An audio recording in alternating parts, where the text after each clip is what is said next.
Welcome to the Merakairos Report podcast, the official podcast of the Merakairos ecosystem. Here we keep you connected to what's happening inside the MK Lab, introduce you to the makers building throughout the MK Makers Network, and explore the trends shaping the future of podcasting, content, and mission-driven brands. Enjoy the show. Good morning and welcome to the Merakairos Report. And on today's show, we have a couple of cool updates and insights to share. Just to make this known, that Merakairos and its abbreviated form MK is something that we kind of interchange often. And so we just kind of wanted to throw that out there, that if you hear about the Merakairos Report or the MK Report or the Merakairos Lab or the MK Lab or Merakairos Media or MK Media. In all its forms. That we're just referring to Merakairos when we say MK. And so we just wanted to clear that up for all of our new listeners and subscribers and people tuning in online, that's what we're doing. And so welcome to the MK ecosystem or the Merakairos ecosystem. And let's jump into it. Yeah, I'm Steffany. I'm Christian. And we're the Grams.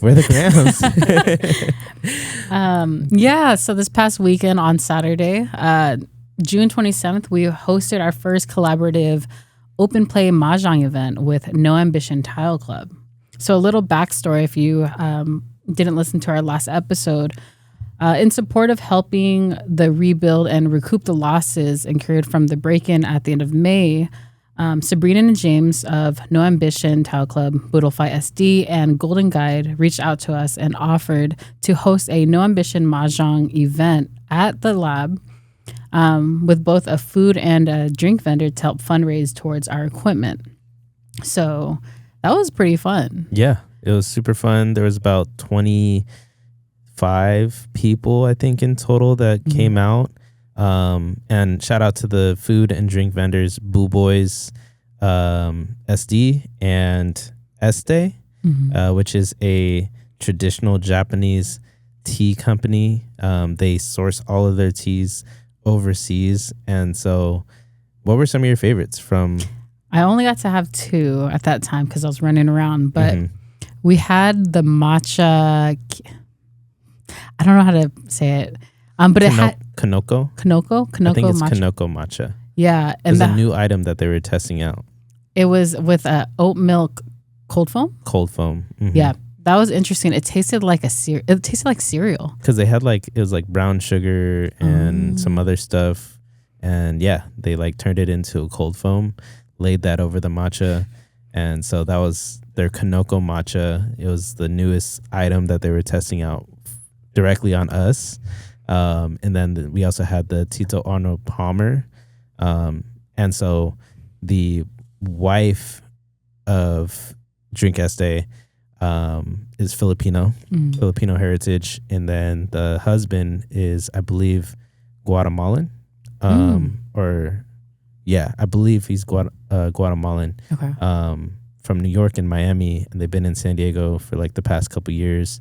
And then they settled in and created Este, but they really like to honor their cultural heritage, right? And so especially with the wife, and so they had this item, Tito Arnold Palmer, which is just a super refreshing 24-hour steeped cold brew of their black tea, and it's 7 different black teas together that the supplier sends over, and they believe that it would go well together, and then they steep that down 24 hours, and then that's what they provided for us. And they use a calamansi syrup, right? Right, yeah. And so that's what makes it the Tito Arnold Palmer, because it's not just lemonade in the tea, it's calamansi. Yeah. And este is east in Spanish, I guess. Right. Yeah. I just saw that on their website. I was like, oh, okay. That's what he was explaining to us, and that's the tie-in also of their cultural roots. So that was a lot of fun. Go on to noambitiontileclub.com. Or just find them on Instagram at No Ambition Tile Club. Something that was really interesting too was that there was actually 2 people from a Bay Area tile club. I don't remember the name of the club, but they found each other in the Bay Area. Had no idea that they were going to be coming to the one here in San Diego at the lab. And yeah, sure enough, they were playing at the event, showed up for No Ambition Tile Club all the way from the Bay Area. You know? And it's just like, it's really cool to see how people from all these different like points on the earth can just like arrive, you know. Makes me miss smacking. Yeah. Which was another thing. Is that one of 4 of the goers were Chamorro, right? And they actually attended a mahjong event held by No Ambition at Easy Does It last week. Which is their residency. Yeah, which is the residency last week. Right. So they attended that mahjong event for the first time. Never played, and so they loved it. And then they signed up for this one that we just had at the lab, only to realize that those are our customers from Smackin'. Right. So that was just like really cool. And they've done catering with us too. So it was just really nice. We got a little piece of, you know, when you just, what was it? A serendipitous moment, you know? We just played Pickle with Corey 3 weeks ago or a month ago over at Mackenzie. And like I was explaining to him, like we just got broken into like a week ago, I think at the time. And then sure enough, like he didn't even connect the pieces together that he was going to be showing up to the MK Lab to show support for one, right? And then also to get his mahjong fix on, his newly edition mahjong fix on. Yeah, they started getting pretty competitive. Yeah. I put a mic on their light post and I'm like, this is just to record your competitiveness, your the ASMR, the ASMR of the tiles. It was really supposed to be that, but I guess they were really getting heated over some of it. Yeah. Not in a mad way, just like competitive way. Which is what No Ambition Tile Club is actually trying to push against, right? So it's no ambition. So if you're going to show up to an event, there is no ambition. You're strictly like, that's like a strict policy with them. Show up, have fun. You know, it's beginner friendly. Pressure free. Like just come vibe and learn from, I think there was like 5 or 6 coaches that came as well, in addition to the founders, James and Sabrina. So that was really cool to see them all show out too. They were like your childhood friends. Yeah, and then from high school. Yeah, and then one of my very first friend from elementary school that I had to tie his shoes because he didn't know how to tie his shoes yet at 4 years old. Reggie, shout out Reggie, showed up, and I guess he attends a bunch of different tile clubs through San Diego as well. So it was really cool to see him pull up because I haven't seen him since Smackin'. Yeah. I think probably the grand opening of Smackin', or maybe a couple years in actually after the pandemic when we were trying to recover. But anywho, fast forward. A lot of rant, a lot of shout out to No Ambition Tile Club because the way that they stepped in in such a critical time of trying to recover. They deserve all their flowers. And I look forward to more brand activation with them or with Buddhified SD or with Golden Guide. Should be fun. Yeah. So fast forward, we had Lori Tao. Yeah. That's the last name. Lori Tao. From 8760, the co-founder of 8760, come and actually be the model of her clothing line. So she does athletic, like sportswear pieces for women. And I got to shoot that. So shoot some of the pieces that she has and then her be the model. So that was really cool. Yeah. Before we jump into that a little bit deeper, we also had Bub's Naturals with Mark, which is a previous client of ours, and his former sponsor, Bub's Naturals, come and deliver on a long-awaited podcast that we scheduled, I think, back in November of last year or October of last year, and finally got to have that. And it was an off-the-charts podcast going to be coming out soon. We'll be taking care of all the editing, post-production stuff with that. And then we also had Forthright, which is an AI email marketing company. Curtis, the co-founder, came, or the founder of the company came and shot, was it 10 ads in like the span of 10 like 2 ads, hours? A whole page of hooks, closing, the CTAs, thank you messages, like a lot. Yeah. He had a lot. Yeah. A VSL. Yeah. Right. All in the span of like 3 hours maybe for, this first go around. And that's really like the overall kind of system and workflow is like we try to really make it simple when you come and you utilize the solo set with the teleprompter. It's like premium content made simple, like just come in, we load your scripts up, knock it all out. Curtis, like without any explanation, was able to find us through ChatGPT. Oh, did he? Yeah. Oh, wow. Book the teleprompter, have the scripts ready, knock it out, in just a 2 hour, 3 hour span, and so he understood the assignment quickly. To backtrack onto Lori and 8760,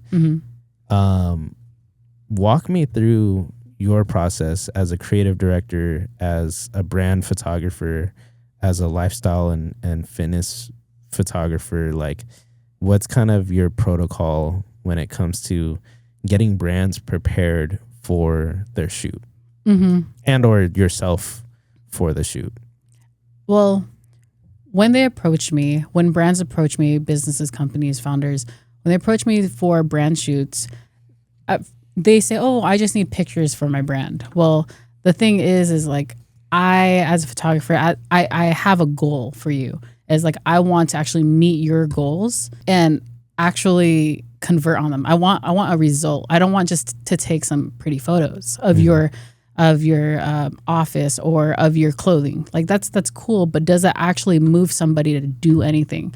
And so one of the things that I do is when I am hired, I look and I audit your whole like brand. So I am well aware of your messaging, of what you're trying to communicate, who is your audience. So I do a quick audit of all of your channels. I'm like, okay, I see their positioning, within their own market, because many times I don't know all the specificities of them. So I have to do research myself.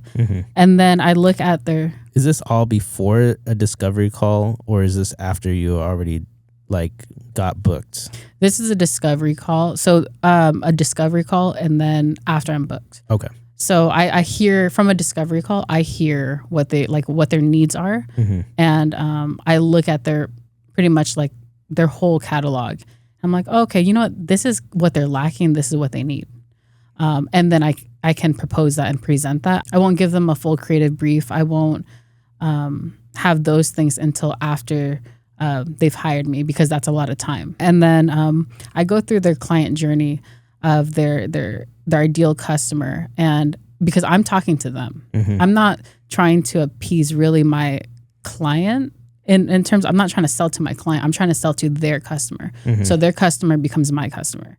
Right. And from that, I'm able to leverage something that we use all the time, which is Milanote. And that is your digital visual, how would you say? Storyboard. It's your storyboard. Vision board. And then I could break down visually. So in another consultation call, I'm able to share, here are my ideas. Here's the direction I'm going in. That I think will best suit what you're actually looking for, what your goal is. And I think visually that helps your prospective client or your client to know like, oh, okay, yeah, we're on the same page, right? Versus me just telling you and it's just a bunch of like jargon. It's just a bunch of words, so having that visual component and using our system like Milanote to lay it all down really does help me and the client be on the same page and moving forward into the actual production and then post-production. Yeah, because when you're actually going through the production stage and they're here at the studio, I was able to see how efficient the workflow is, right? Like, these are the shots that we're shooting for today. Here's the shot list. Here's the description. Like all of those types of things are kind of laid out. Here's the mood. Here's the poses that we need to go through. or that we're aiming to go through in this session and things like that. And so I thought that was really cool. Yeah. I wanted to shed some light on family podcasts because we use podcasts for business. We use podcasts for our brands, but this is just another perspective on how you can actually use a podcast or use the equipment for the said need. So something with family podcast, a quick story. We had Bill and John come to our studio for 2 days last year. John had a health condition that was to be revealed on the flight of his trip to Europe for some time, some weeks, some weekends. I think it was a month and a half they were going out there. Way. Yeah. Wow. It was like 6 different families or something like that that were all meeting out there. For like 6 weeks or so. It's pretty cool. Yeah, I mean, that's the retired CEO life, like they built up multi-million-dollar businesses and brands and stuff like that. And so, they were able to come here and record for a couple days. And then John was going through the podcast. Like their intention wasn't to like share that specific thing, but to like really showcase like their friendship was the initial intention. So they had been friends for like 40 years or something like that, 30 or 40 years. And, they wanted to showcase like the good, the bad, the ugly. And this was all Bill's idea, former CEO guy. And he was just like, hey, I want to shed some light on my friend. I know he's going through a hard time right now. His kids don't know. His family doesn't know. I'm like one of the only ones that know, and so I remember him spitting me this vision in the podcast studio or the music recording studio at 1.0. And he's like, yeah, I want to do this and that. I want to showcase like these pictures and whatnot. And he's like, is it something that you think we can do, And I'm like, of course. Like, I want to be able to showcase that story for you and for your friend and like his legacy, like, and so I think that was like really the start of this idea of like maybe families should start doing more family podcasts, because it's like our target market, of course, is like founders and brands and creative leaders and service pro experts, right? Like lawyers, real estate agents, etc. And those are the people that normally come in to film. But like families don't recognize, like families and friends don't recognize that you can literally, there's studios available at like such an accessible rate to come and like document your entire family history. And so that's what they were able to do for a couple days. And then he was like, hey, we're going to be leaving on the flight by this Friday. I think they had just filmed like their second shoot that Tuesday. Like, can you get it to me? Because I'm going to be on this trip for 16 hours in the air with John and his family, and we want to present it to them, and so we were able to like expedite it, clip it all up, and then they were able to have it all ready, for their flight, and I haven't kept it in touch with them since then. But it's still on my YouTube, and it has like 70 plays or something like that. Really? Yeah, because it's on my personal YouTube channel. But they got the actual file, right? Yeah, Bill.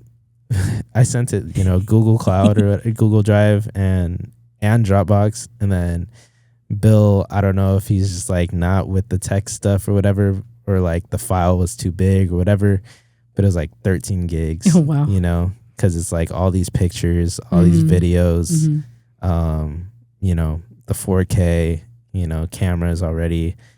And so he was just like, can you just upload it to your YouTube? Yeah. And so it's like 70 plays or something like that right now. Wow. And it's just, it's just their family just watching it over and over. I love that we could be a part of that. Yeah. That was the first time we've done something like that. And I want to say that sparked something within me, because I realized like, we have the technology, but we have the resources. So to do this for our own families, I was attending a lot of funerals, couple months ago. And it was, it's funeral, so it's pretty sad. But you have some people, some family members going up, and they're like, they actually shared the whole life of this person. And they, from the point of birth, where they grew up, what work that they did. So then me as a goer who didn't know this person so well, but I came as a like moral support. I was like, oh wow, this is so cool. Like that they know this, you know, they know this of somebody, like someone documented this, right? And so I realized that, you know, the stories of our cherished ones actually get lost after time, you know, if it's not documented. And so I started doing that with my family. I did that with my brother, my younger brother, who is stationed in Japan for 3 years. Right before he left, I was able to interview him, you know, I guess like just gain some perspective of his life, kind of do the same thing that Bill and John did, and kind of get a little bit of insight of, you know, his thoughts and his choices during our childhood, what he experienced, his journey as an athlete, and then eventually making his way into the Navy.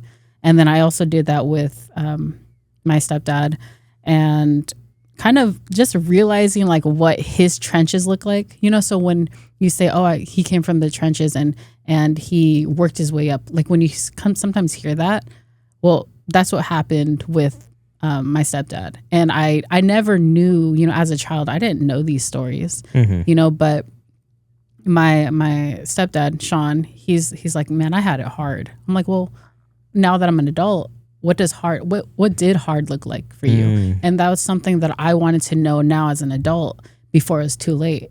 You know, I can only share what I remember with my grandfather to my children. I can only say, oh man, my grandfather was a great man. This is what he did when I was a kid. Right. But, and I can no longer do that with my grandma at the moment. She's just not, well to do that, to be in the recording studio. But if you have, you know, in good health, like your family members to interview and document, I think it's a beautiful thing to actually have those kind of remnants of them when they pass too. And so something that we've seen and we learned of in Dubai, where they're having family podcasts, and that's like a big thing. I'm like, well, why can't we have that here? You know, and so I just thought it was a pretty cool way just to kind of, in conclusion, like just a really cool way to see what you can actually use with a microphone, some video. I mean, you have your phone too, you know, but having a real high quality piece, like something that you wanted to do was with Auntie Beck.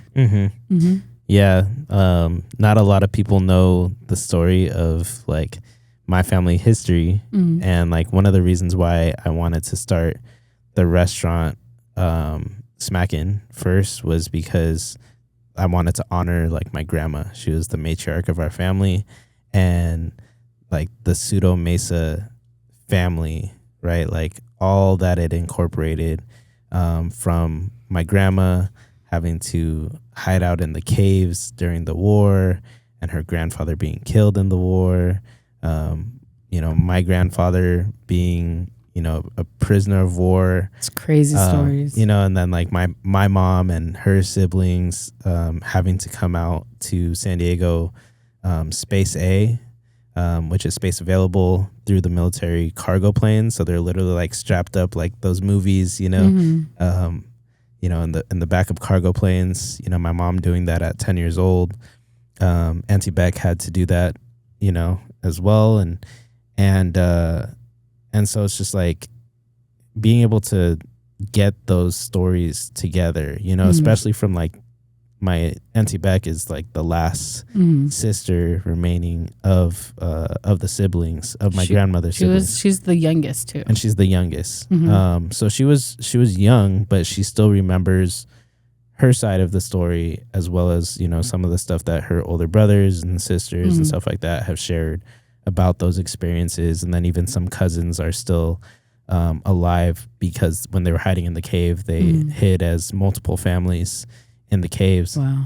And so, yeah, just like being able to have those kind of opportunities to be able to draw back on, you know, in this digital age, especially, like, you know, how much easier is it now to be able to like have this stored up in the cloud, whatever the case may be, have it on YouTube, you know, for however long YouTube's available for, right? Which is probably going to be a lot longer than say a tape recorder or, you know, like things like that they had as access to before, right? And what's cool, sorry to interject, but what's cool is that in this technology age is that you can get the whole transcription of that, right? You put it in, throw it in chat or something, right? And you're able to get this whole read on what was just said, you know, and back then I think you'd have to record it and then hear and then type it out.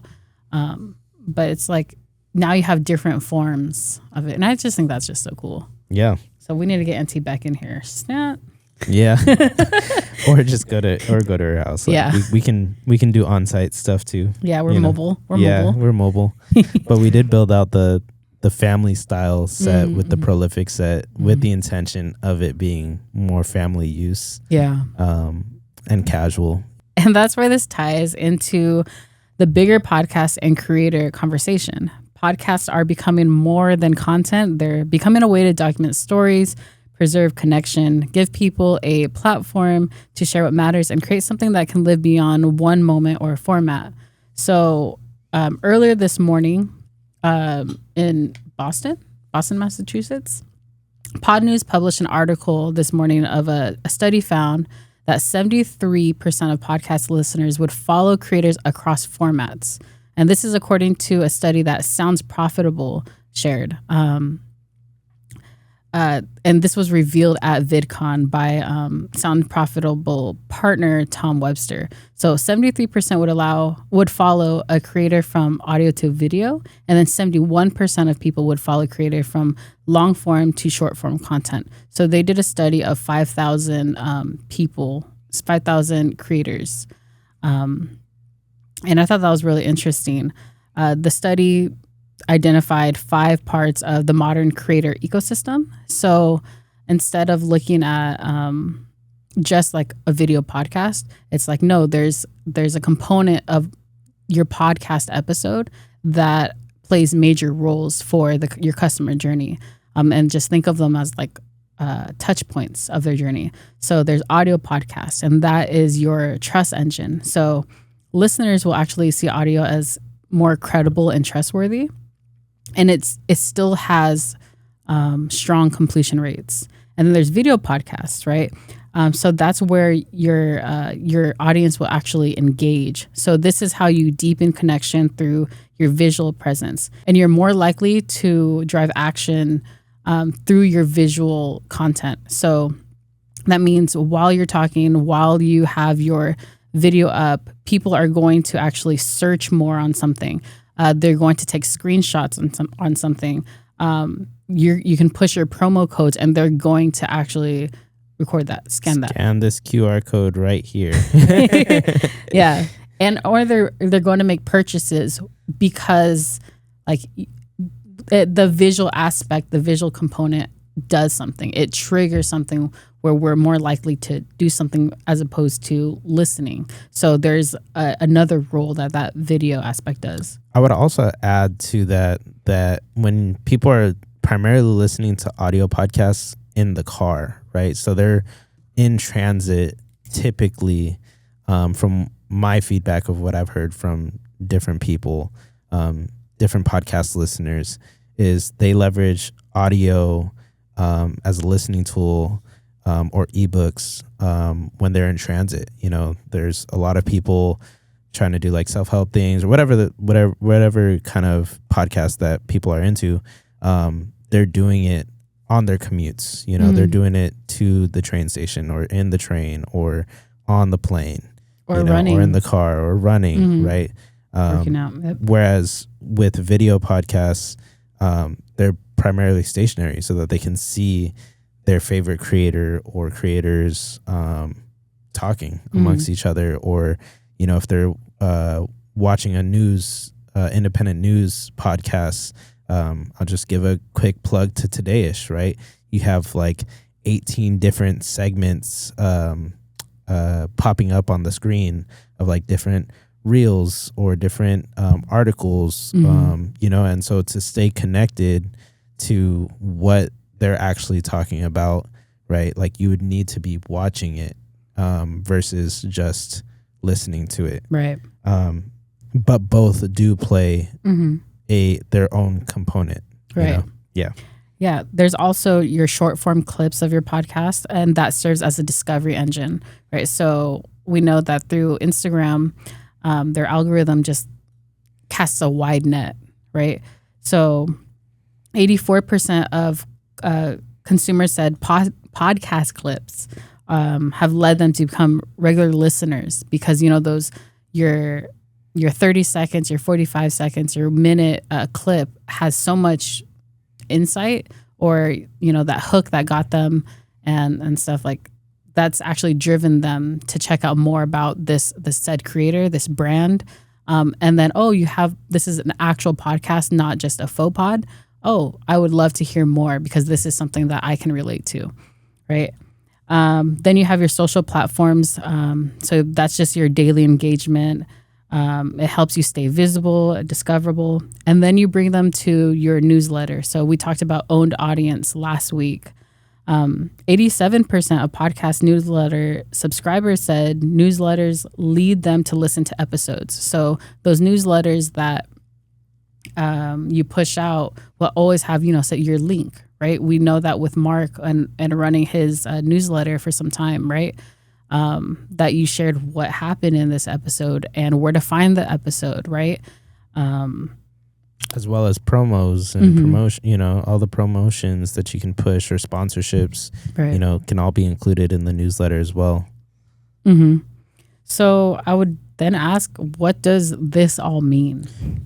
I mean, so for us, right, like this is what we have as like our authority flywheel or our brand in demand roadmap or like our scale framework that we leverage, right? Which is starting with a video podcast like this one here, which then you can take and download once you're done with all the post-production and whatnot and push that into an MP3 or WAV format for audio, right? So you can get your video plus your audio, and then you can take those TXT files that you get from the transcript, right? And then push those for a newsletter for your own audience, and also push those into email sequences, right?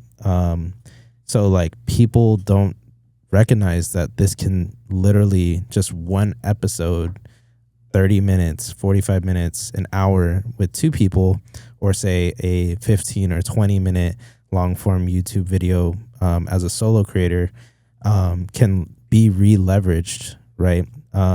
Starting from the video to the audio to the transcript, pushed across YouTube, Spotify, Apple, Amazon, Instagram, TikTok, Facebook, Threads, LinkedIn, emails, right?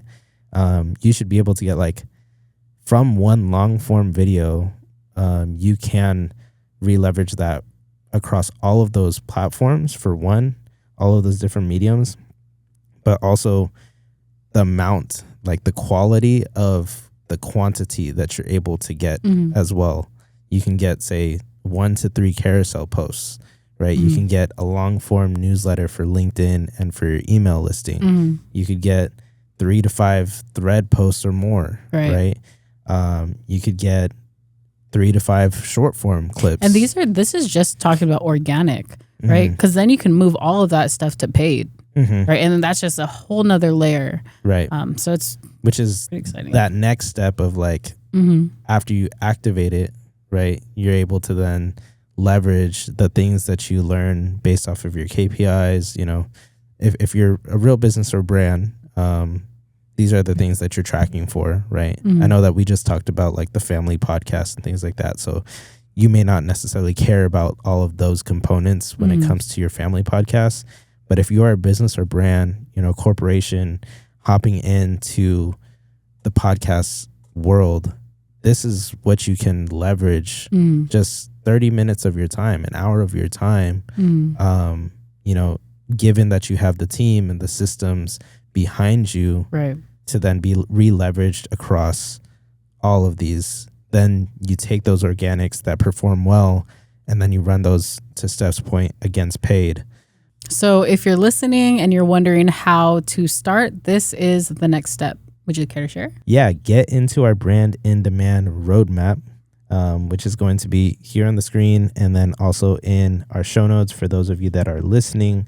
That is our email sequence of walking you through our scale framework, our newsletter, and the ways that you can continue to stay connected even in our brand activations that we're doing on a monthly basis. If you're in San Diego, or different workshops that we're going to be having, you can get all of those resources all through our brand in demand roadmap. Nice. And I would also add on to that is get in the room, you know? So come to the studio, come to the MK Lab, join us for our next upcoming event happening in just a few weeks. We're going to be doing another mixer networking event. And yeah, if you want to find out more about that, you can join the MK Makers Network event list. QR code? QR code right here or right there? Right here. Right here. Yeah. Yeah, that's going to be really fun. Or book a session and turn our ideas into real content.